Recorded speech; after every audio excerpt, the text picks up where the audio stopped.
have concerned questions from here. तो data science actually है क्या? हम डेटा साइंस पे ही बात करते हैं। डेटा साइंस में वर्किंग कैसे की जाती है, या डेटा साइंस को हम किस तरह समझते हैं कि डेटा साइंस क्या है। तो मोस्टली चीज़ें जो डेटा साइंस के लिए कंसिडर की जाती हैं वो टोटल डिफरेंट होती हैं। डेटा साइंस में हम डिफरेंट मॉडल्स देखते हैं, मॉडल्स की वर्किंग देखते हैं, वर्किंग से आगे डिफरेंट सिनेरियोज को देखा जाता है। उन सिनेरियोज पे वर्किंग पे लोग काम करते हैं। सिनेरियो जो होता है वो वर्क बेस्ड भी होता है और नॉन वर्क बेस्ड भी होता है। दोनों सिनेरियोज हैं वो इसमें काम कर रहे होते हैं। अब दोनों सिनेरियोज डिफरेंट वे में काम करते हैं। Let me show you something ताकि we can easily process the things.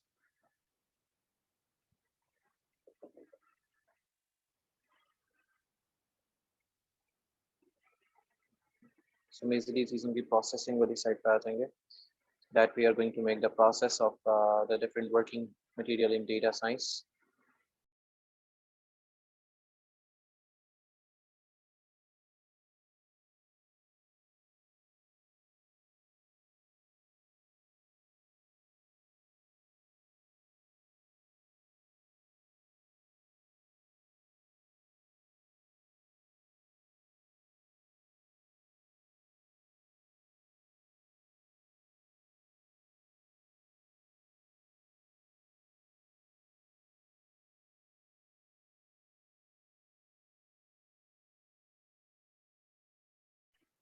Okay, तो हमारे साथ लोग ज्वाइन होने लग गए हैं, ज्वाइन होते जा रहे हैं लोग। तो हम प्रोसेसिंग ऑफ वर्किंग वाली साइड पे आ जाते हैं, जो हमारे पास वर्किंग प्रोसेस जो किया जाता है एक्चुअली डेटा साइंस के अंदर। अगर हम डेटा साइंस की बात करें तो हम गूगल के ऊपर गूगल कोलैब की बात करते हैं। So let me show you Google Colab and the working stuff.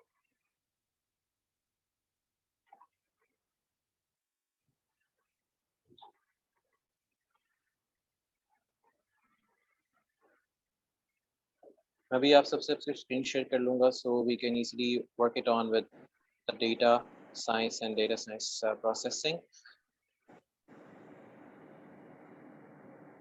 क्योंकि ये session I'm not posting with my laptop, so that's why I'm having a little bit things to do before.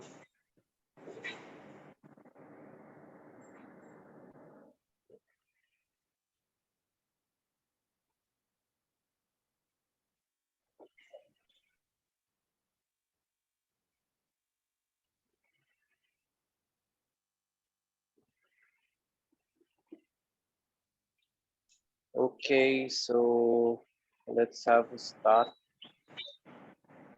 with the session.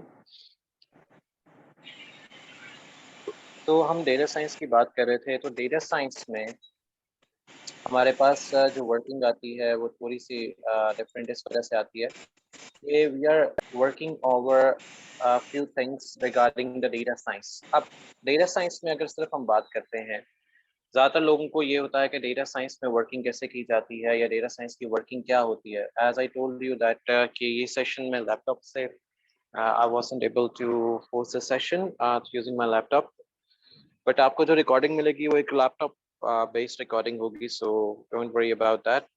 तो हम बात कर रहे हैं data science की। Data science की वर्किंग कैसे होती है, डेटा साइंस में हम वर्किंग किस तरह करते हैं। डेटा साइंस एक्चुअली नाम किसका है? अगर हम डेटा साइंस में काम करते हैं तो इसका मतलब होता है हम डेटा मैनिपुलेशन की बात कर रहे हैं, या डेटा वर्किंग की बात कर रहे हैं, या डेटा से डेटा को बनाने की बात कर रहे हैं। अब डेटा बनाया कैसे जाता है, या डेटा के अंदर हम डिफरेंट तरह से वर्किंग कैसे करते हैं। तो अगर आप यहाँ पे देखो तो यहाँ पर आपको नजर आ रहा होगा गूगल कोलैबोरेटी। ये एक्चुअली गूगल का अपना एक प्लेटफॉर्म है जिसको गूगल कोलैब कहते हैं। गूगल कोलैबोरेटी का मतलब है गूगल कोलैब। कोलैब में हमारे पास ऑलरेडी काफी डेटा अवेलेबल होता है।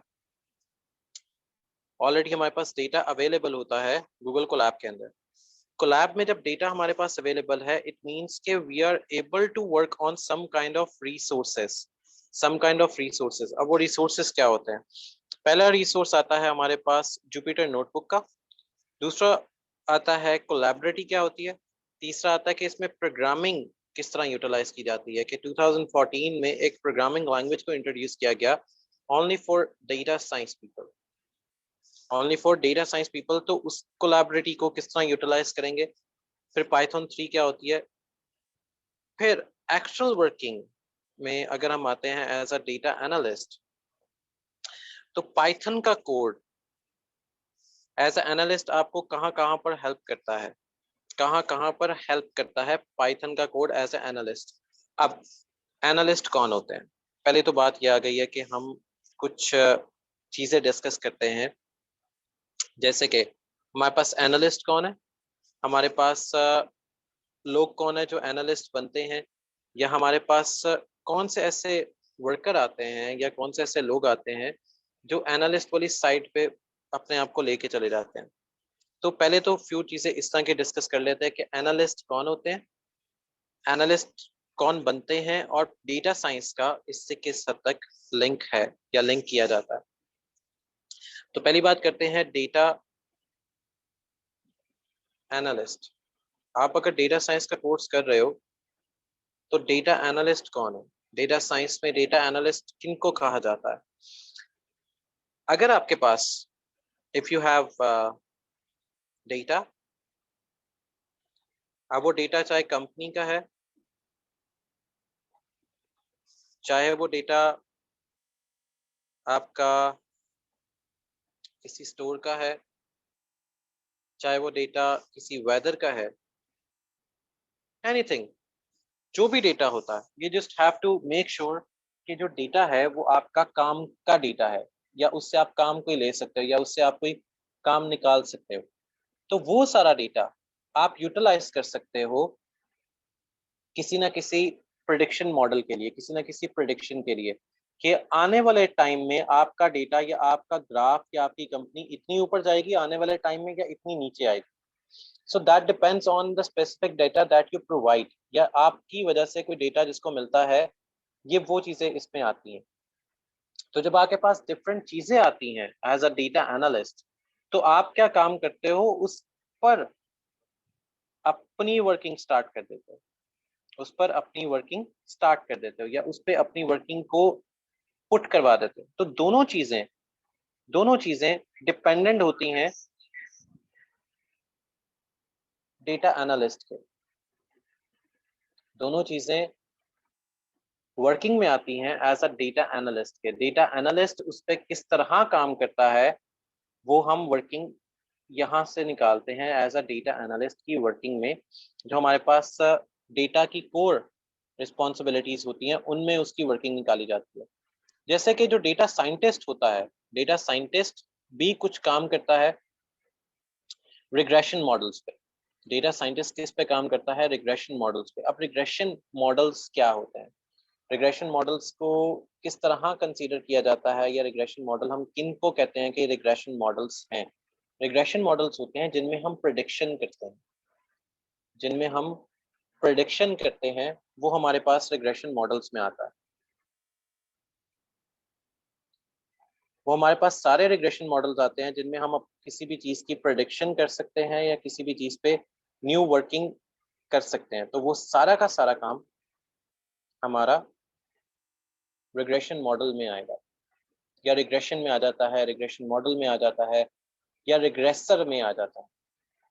अब वो कैसे काम करता है, लेट मी शो यू कि how we gonna make it work using the regression या रिग्रेसर मॉडल, या इससे जुड़ी सारी चीजें किस तरह डेटा साइंटिस्ट की हेल्प करती हैं कि वो उस पर काम करे। क्योंकि डेटा साइंटिस्ट का मतलब होता है क्लासिफाई करना, या उसको मॉडल की प्रेडिक्शन देना, क्लासिफाई करना या मॉडल की प्रेडिक्शन देना।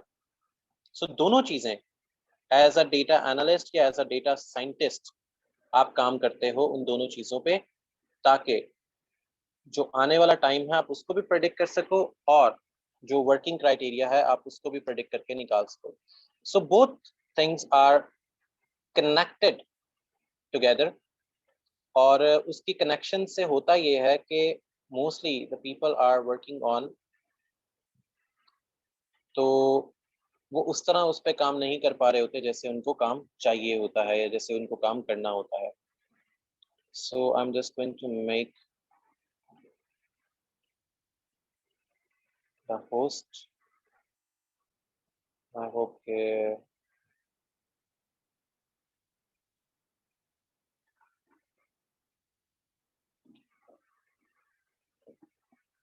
session become the host of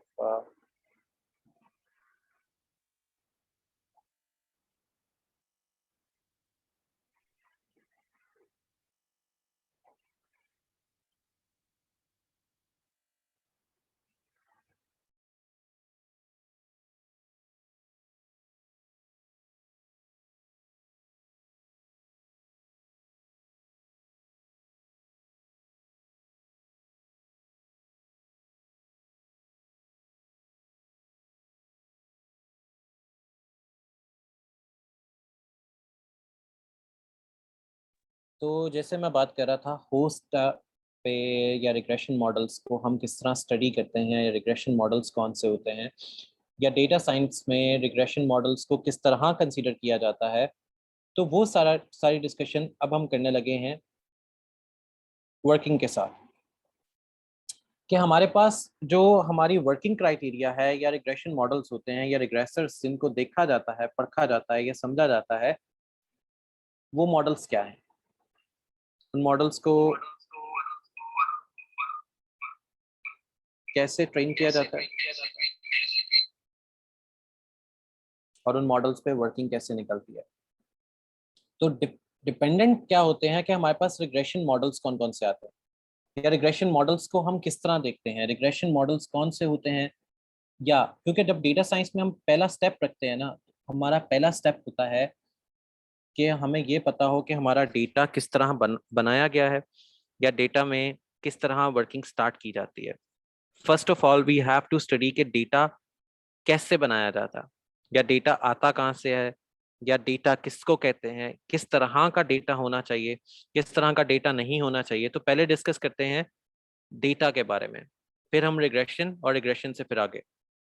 तो फर्स्ट ऑफ ऑल हमारे पास जो डेटा होता है, डेटा डेटा का मतलब होता है कि हमारे पास कुछ इंफॉर्मेशन है, इंफॉर्मेशन है. अब वो ट्रू है या फॉल्स है, ये हम खुद एनालिसिस करके बताएंगे. इंफॉर्मेशन हमारे पास आ गई, उस इंफॉर्मेशन का कुछ रिजल्ट होगा. अब वो रिजल्ट या तो राइट होगा या रॉन्ग होगा. अब उस रिजल्ट से हम आगे फर्दर क्या निकाल सकते हैं, उस रिजल्ट से फर्दर आउटपुट आएगी. अब आप ये सोच रहे होंगे आउटपुट और रिजल्ट में क्या डिफरेंस है. आउटपुट गोल बेस होती है, जो रिजल्ट होता है विद आउट गोल होता है.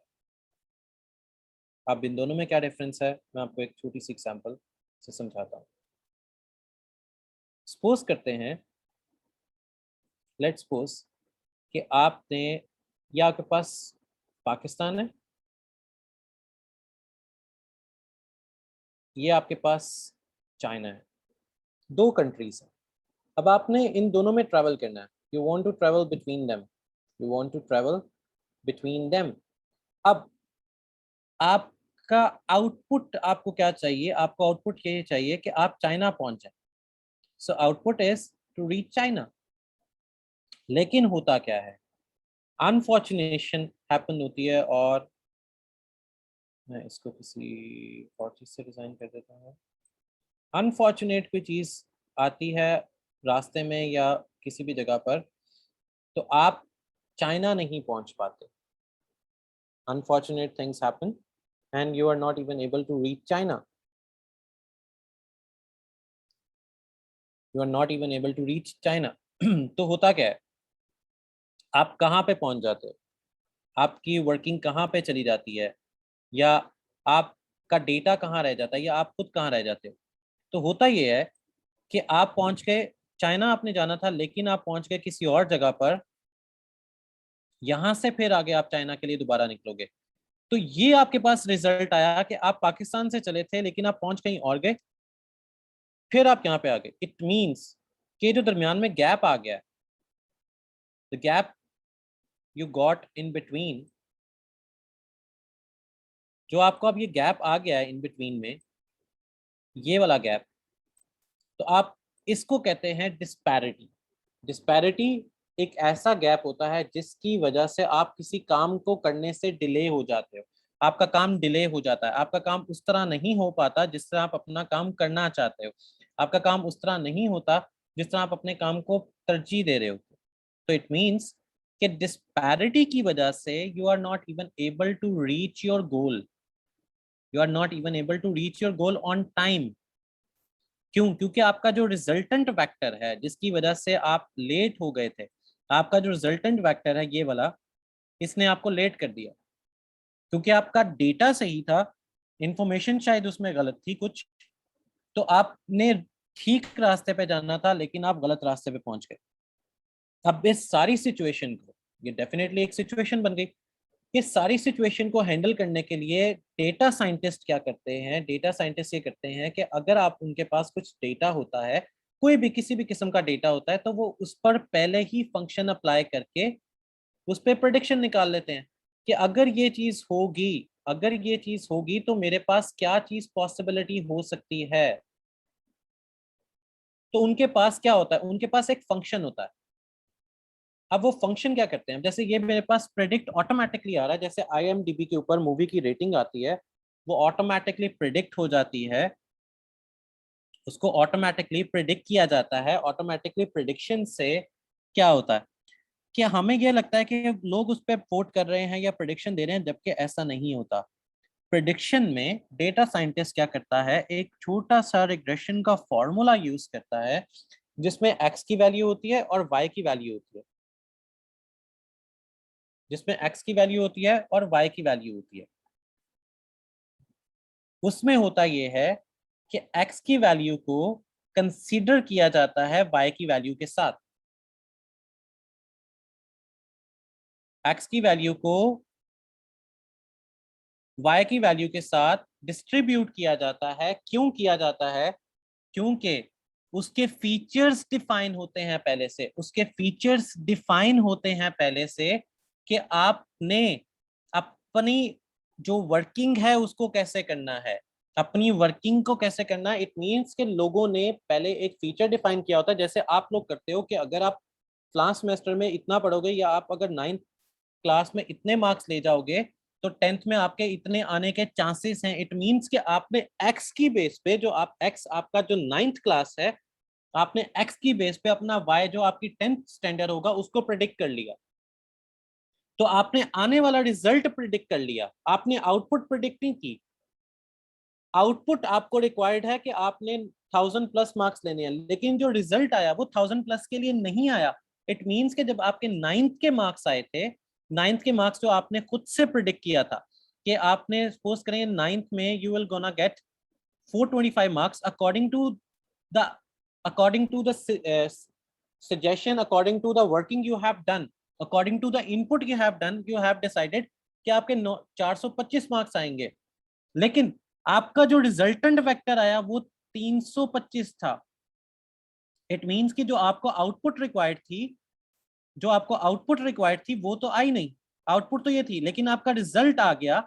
इट मींस कि अब आपका जो एक्स है, पहले आपका एक्स था ये वाला जो एक्स डैश था, इट मींस कि एक्स के अंदर कोई वैल्यू प्रॉपर्ली नहीं थी। नाउ जब आपका एक्स आया that is totally a different one. तो अब आपका जो एक्स की वैल्यू है, now your x value is depend on this.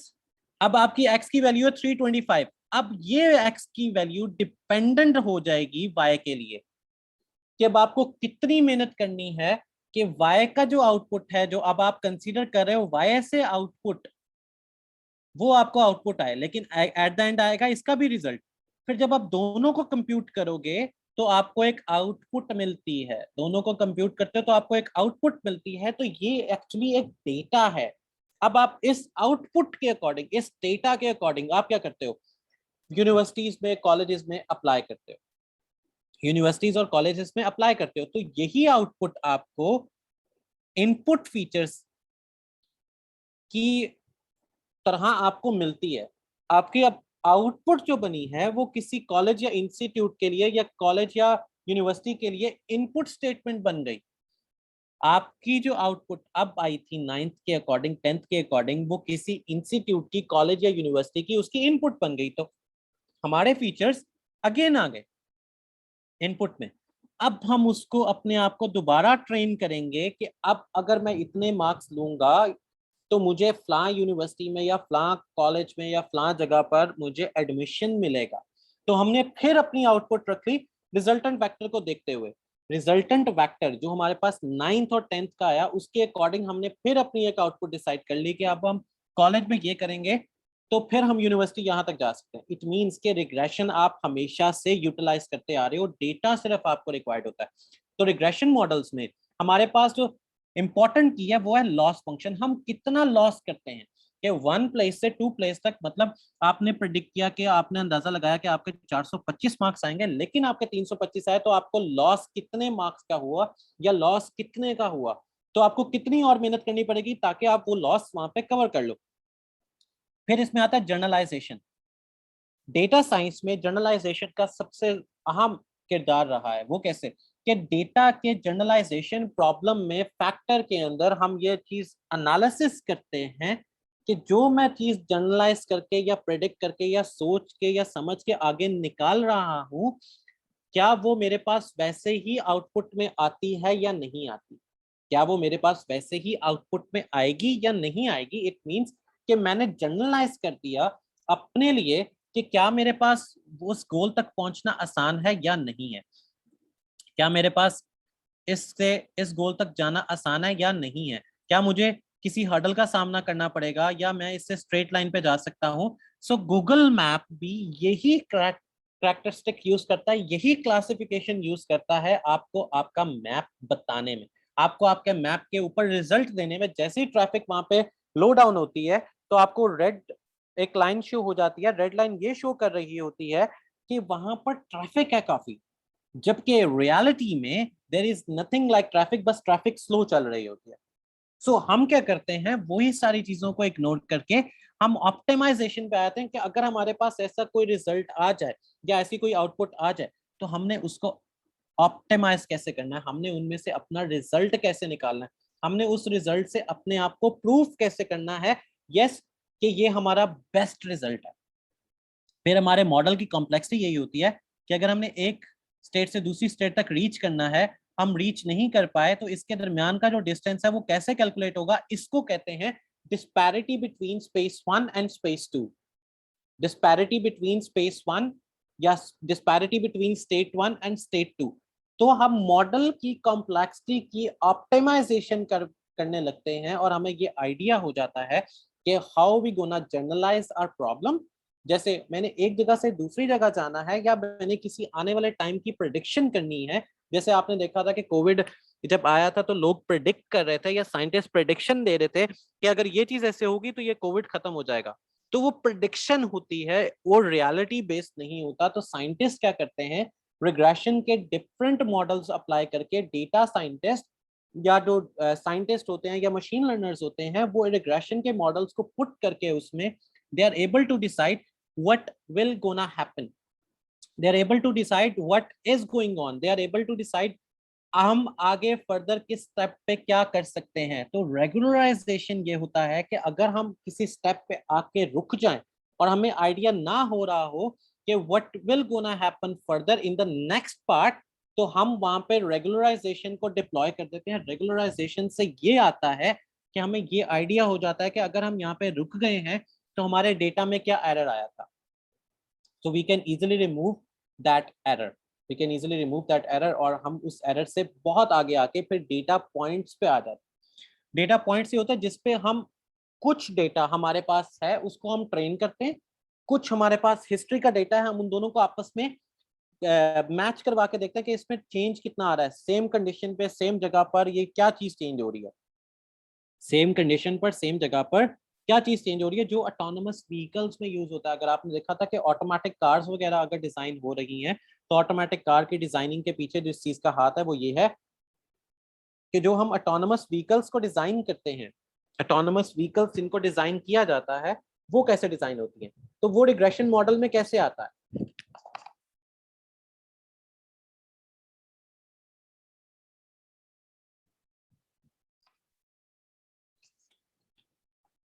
तो वो रिग्रेशन मॉडल में कैसे डिसाइड किया जाता है उन मॉडल्स को, रिग्रेशन में डेटा पॉइंट्स में किस तरह हम उसको पिक करते हैं। तो उसका सिंपल फॉर्मूला है टी ऑफ एक्स, टाइम और ट्रेनिंग दोनों। ट्रेनिंग जिन चीजों की जा रही है, इट मींस कि ट्रेनिंग डेटा वो है, जैसे हमारे पास ट्रेनिंग डेटा आ गया, जैसे हमारे पास ट्रेनिंग डेटा अवेलेबल है कि हमारे पास ये पूरा का पूरा मैप है, ये ट्रेनिंग डेटा है। So what we have a training data, हमारे पास अगर ट्रेनिंग डेटा अवेलेबल है किसी फंक्शन पे, अब फंक्शन और एफ ऑफ एक्स क्या हुआ, एफ ऑफ एक्स हुआ कि आपने किस स्टेट तक पहुंचना है। आप सपोज करते हैं कि आपका टी ऑफ एक्स है कि आपने एक जगह से दूसरी जगह जाना है, तो टी ऑफ एक्स आपका हुआ कि आप you have to travel from Lahore to Islamabad and there is a function like the motorway in between them.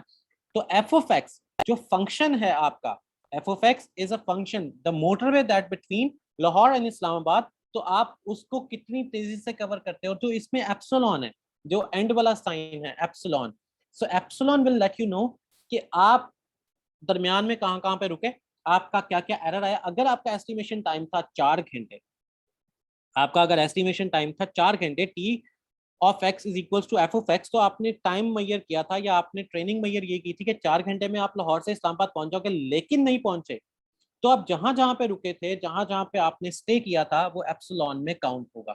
जहां जहां पे आपने स्टे किया था वो एप्सिलॉन में काउंट किया जाएगा, और एप्सिलॉन आपको बताएगा कि where you just had a break, आपने कहाँ कहाँ पे ब्रेक लगाई, उन ब्रेकेज से आपने कितना कितना अपना पाथ चेंज किया, आपने कितना कितना अपना रूट चेंज किया, उस रूट से इस्लामाबाद के रूट तक फिर आपने कितना डिस्टेंस और कवर किया।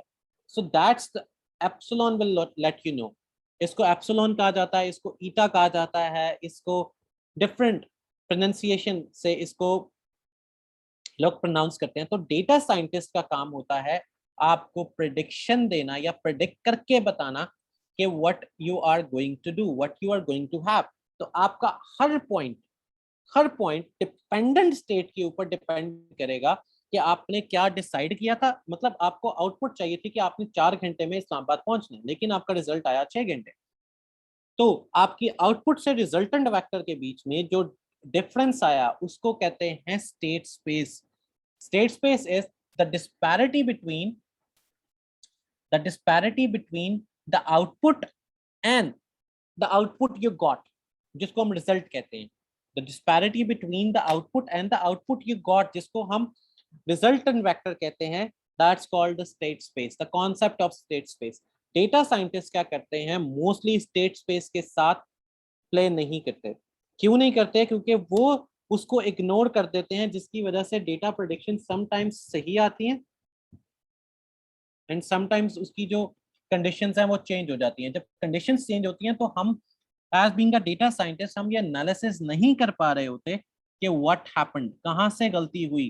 तो एक्चुअली जो गलती होती है, एक्चुअली जो मिस्टेक होती है, ये एक्चुअली जो मिस्टेक की जाती है, एक्चुअली ये जो वर्किंग क्राइटेरिया डिसाइड होता है, वो यही होता है कि हम किस जगह पर स्टे कर रहे हैं, हम किस जगह पर रुक रहे हैं। तो उस रुकने की वजह से जो आपका गोल चेंज होता है, उस रुकने की वजह से जो आपकी गोल स्टेटमेंट चेंज हो जाती है, we want to fit a curve in these points, it means आपका जब गोल स्टेट ही चेंज हो गया, गोल स्टेटमेंट चेंज हो गई, तो प्रॉब्लम फैक्ट ये आएगा कि आप अपने गोल से किस हद तक हट गए हो। तो आप एक्चुअली अपने गोल से बहुत हद तक हट चुके होते हो, आपकी जो वर्किंग होती है गोल से रिलेटेड वो टोटल चेंज हो चुकी होती है, आपकी जो वर्किंग होती है इनपुट से रिलेटेड वो टोटल चेंज हो गई होती है। तो इट मींस कि आपका जो डेटा पॉइंट्स होते हैं कि डेटा की आपकी वर्किंग होती है वो डिपेंडेंट रहती है हमेशा किसी ना किसी डेटा पॉइंट के ऊपर, डिपेंडेंट रहती है आपके किसी ना किसी डेटा पॉइंट पे। तो वो एक्स पे हो सकता है या वाई पे हो सकता है। तो एक्स और वाई की कॉम्बिनेशन से you are able to decide कि आपकी आउटपुट क्या आएगी और आपने इनपुट उसको क्या दी है। So with the combination of x and y and the representation of your data, you are able to predict a lot of things कि कल बारिश होगी नहीं होगी, या कौन सी टीम मैच जीतेगी। आपने देखा होगा क्रिकेट मैच में प्रेडिक्शन आ रही होती है कि कौन सी टीम मैच जीत जाती है, एंड सम टाइम वो प्रेडिक्शन ऊपर नीचे भी होती है, तो एक्चुअली वो रिग्रेशन मॉडल यूज करते हैं। पीछे डेटा साइंटिस्ट बैठ के यही काम कर रहे होते हैं। वो कहते हैं ना कि बेटिंग लग रही है या बेट किया जा रहा है या ऐसे उस पर शर्तें लग रही हैं, तो एक्चुअली वहां पे पीछे डेटा साइंटिस्ट बैठ के वो शर्तें लगवाते हैं। अब आपने ये नहीं करना कि आप जाके शर्तें लगवाना शुरू कर दें, लेकिन द फैक्ट यही रहता है, फैक्ट यही होता है। पीएसएल के अंदर या आईपीएल के अंदर डेटा साइंटिस्ट या प्रोबेबिलिस्टिक जो साइंटिस्ट होते हैं वो ये सारा पीछे बैठ के काम करते हैं, जो प्रेडिक्शन देते हैं कि आप फलां टाइम पे फलां इतना स्कोर होगा तो आप इतना स्कोर से जीत जाओगे या इतने आपको पॉइंट्स मिलेंगे। So that's all about the regression and the data. So data scientist का आपको ये तो आइडिया होगा कि डेटा साइंटिस्ट का काम कहाँ कहाँ पर अवेलेबल है, या किस किस तरह डेटा साइंटिस्ट काम करता है, या किस किस तरह उसके अंदर वो अपने मॉडल्स को इनपुट या आउटपुट के लिए लेके चल सकता है। सो डेटा साइंस या डेटा साइंटिस्ट एक बहुत मजे की टर्मिनोलॉजी, ये वो एक ऐसी टर्मिनोलॉजी है जिसमें आपके पास पाकिस्तान में हर साल तकरीबन 60,000 से ज्यादा जॉब्स निकलती हैं। अगर आपने जॉब नहीं करनी तो आप as a freelancer data prediction models उनको बनाकर दे सकते हो मैथमेटिकली या आप वर्बली। आपको जरूरी नहीं है कि आप उसको कोड बना के दो, एंड आप ये भी काम कर सकते हो कि किसी कंपनी के स्टैट्स को आप बता सकते हो कि कंपनी का स्टैट क्या चल रहा है। कंपनी का स्टैट ऊपर जाएगा, कंपनी का स्टैट नीचे आएगा, या कंपनी कितने टाइम बाद ग्रो करेगी या कितने टाइम बाद नहीं ग्रो करेगी, कंपनी की कौन सी प्रोडक्ट चल सकती है, कौन सी प्रोडक्ट नहीं चल सकती है, डेटा साइंटिस्ट या डेटा साइंस वाला ये सारा पार्ट वो डिफाइन करता है। So this is all about what a data science and the data scientist mean. So अगर आपका कोई क्वेश्चन हो, you gonna ask us at support@pftpedu.org के ऊपर, और कोई भी क्यूरी हो you can directly email me on my email. तो मैं आपको अपनी ईमेल भी यहाँ पे डायरेक्ट दे देता हूँ।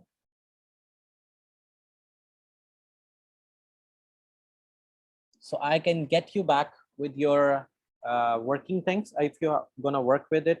तो मैंने आपको अपनी ईमेल भी दे दी है, it's cto@pftpedu.org, और it's again cto@pftpedu.online. So you got both of my emails. If you have query or still you're doing things जिसमें आपकी जॉब से रिगार्डिंग अगर कुछ है, if you completed your degree and you want to send me the resume, तो हमारे पास working के अंदर इंटर्नशिप्स भी अवेलेबल होती हैं जिसमें हम आपको इंटर्नशिप देके yes you can get this recording as well on the LMS। आपको वर्क इंटर्नशिप भी प्रोवाइड करते हैं। इंटर्नशिप से आपको ये फायदा होता है, you can work with us on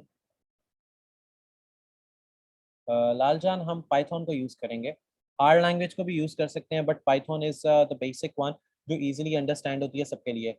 नहीं तो इसके लिए आर लैंग्वेज भी है, पाइथन भी है, मैटलैब भी है, एसलैब भी है, there are lot of things we can use. Daniel, just have to write me an email and that's it regarding the internship. So I hope कि आज के फर्स्ट इस सेशन में you guys got to learn what is data science, how data science work, and what is going to be the part of data. तो आने वाले sessions में हमने लाइव कोडिंग करनी है, लाइव कोडिंग करनी है क्योंकि today I am unable to have my own stuff. ये भी I am working on my iPad, तो it's not that working good. How much time required to be a professional data scientist? Abrohan, it depends on your working actually. So it totally depends on you that how much time did you gonna put into your things regarding the data science. So hardly max 2 months if you are working on different models. अच्छा, यहाँ पे ना एक problem ये आती है कि हमें मॉडल्स के बारे में नहीं पता होता, जिसकी वजह से ना हम डिफरेंट जगह पर चीज़ें सर्च कर रहे होते हैं। जैसे you have to study about regarding the data science, you have to study about the regression models, regression, logistic regressions, and the statistical analysis. नहीं नुमान, CS की डिग्री होना लाजमी नहीं है इसमें। अगर आप आर्टिफिशियल इंटेलिजेंस की बात करते हैं तो yes definitely you need a degree, but for data science you don't even need a computer science background, क्योंकि ये data science is totally about the probability, statistical analysis, working with Python, how to predict the models. So it doesn't require any CS degree.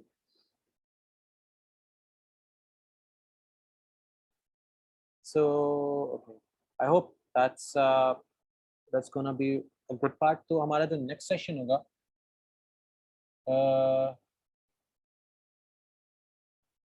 Road of the data science road map.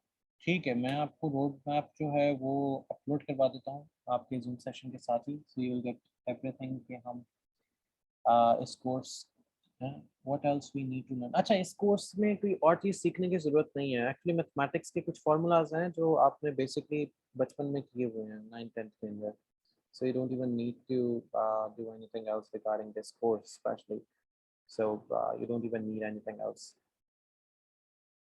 और बाकी अगर कोई चीज़ होगी तो मैं साथ ही वहाँ पे LMS पे अपडेट करवा दूंगा। You also guys have my email, so you can write me through with the email, and if you have any queries, so I'll gonna reply you back. So take care of you guys, and happy Ramzan, and also Eid Mubarak as well. I guess Eid के बाद ये कोई session होगा live on it. So take care of you guys.